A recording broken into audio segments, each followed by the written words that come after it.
Alhamdulillah. Alhamdulillah. Allah ya taimaki wani rabu.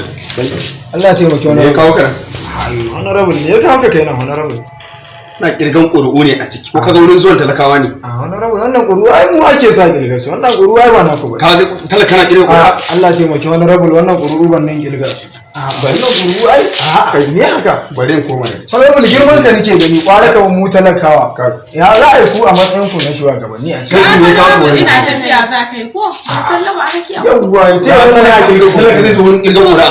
Ƙuri'a ce ne na ba mu ne talakawan da mu ya kamata ne yake ba sata akwati fasa kauri shaye-shaye wiwi giya Mun dai neman mu yanzu muna yi da kanmu ne irin wannan. a wannan aiki ne kamar mu ne wancan din ma Ina zuwa minti.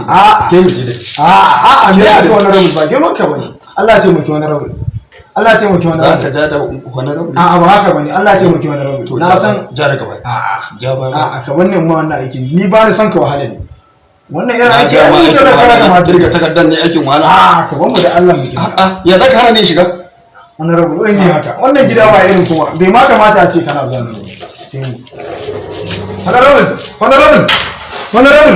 honorable wannan halar rai kaga ɗan iskan ɗan majalisa iya zubin lai honorable ka bude mu kilwa ƙuri'un nan da Allah ka bude subhanallah